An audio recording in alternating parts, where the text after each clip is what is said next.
Papa Dudut. Sa lahat po ng mga nakatutok ngayon, huwag pong kalimutan mag-like, mag-share at mag-subscribe. Maraming salamat po sa inyong lahat.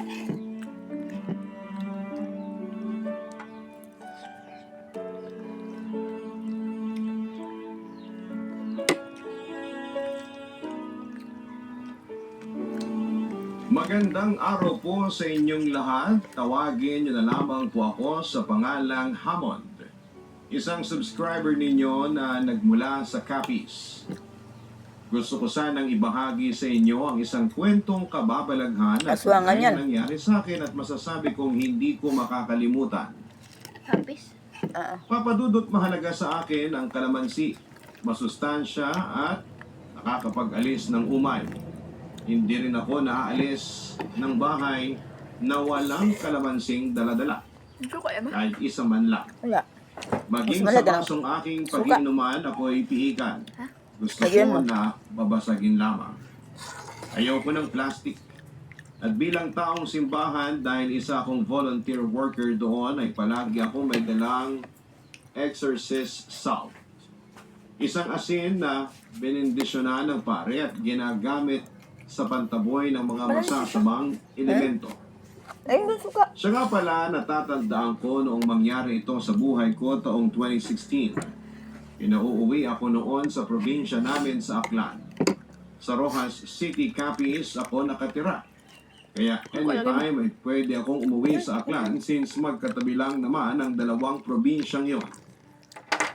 Anyway, kapag sinasabing probinsya, expected mo ay fiesta, hindi pa. Laging ganon, lalo pagpatak ng buwan ng Abril hanggang Mayo. Mananawa ka sa karne. Si Vince, inaya kami nila Jojo na pumuntang fiesta sa barangay Toralba sa bayan ng Banga sa Aklan. Malayo ito sa town proper. Malayo. Dahil sa wala naman akong ginagawa ay sumama ako. Tawanan kami sa daan kasi nga ang layo. Kahit kumain kami ng pagkarami-rami ay matatagtag din pag uwi namin. Diba kasi yung daan sa kamalayo nga. Pagdating namin ay pinakain na kami ng tropa namin. Nakaugalian ko na. Pag kumakain ako sa isang bahay ay uunahin kong uminom ng tubig. Ipili ako ng babasaging baso o kaya cup. Ipapailalim ko ang isang kamay ko doon. Saka ipipihit ko pakaliwa pakanan yung baso. Pag nabasag kasi ibig sabihin ay may lason. Oo. Hindi ko na kasi matandaan kung saan. Pag nabasag yung baso may lason. Both ways ko ginagawa. Pero sa akin yun ang pinsan kong si Kuya Ramil. Pag hinawakan yung baso na mabasag, kasi siya. may lason yun. Nakaugalian na rin niya. Turo naman sa kanya ng lolo namin na hindi ko na nakagisnaan dahil namatay na ito bago pa ako pinanganak. So ayun naman, hindi naman nabasag yung baso. Abigay sa ng baso. Namin yung Walang tubig. pero kasi Wala sa ibang bahay. nakasanayan ko na nga. Mismo Pag hinawakan sa niya yun, bahay namin, pag nabasag, may lason. Pagkatapos kumain ay pumunta kaming basketball court sa barangay nila. May sayawan, party-party, tawa kami ng tawa nila Jojo kay Vince. Kasi ay may sinasayaw siyang babae. Masyadong maarte at parang diring-dire sa tropa namin. Noong natapos, naglakad kami pauwi sa kanila. Malit lang yung baryo, magkakakilala ang mga tao. Fiesta pa man din, kaya halos lahat ng dayo gusto nilang kumain sa bawat bahay. Nakangiti kaming tumatanggi pero may isang matandang babae yung mapilit. Kahit yung tropa naming taga roon ay hindi na makatanggi. Kaya sabi ni Vince ay pagbigyan kasi nakakahiya naman.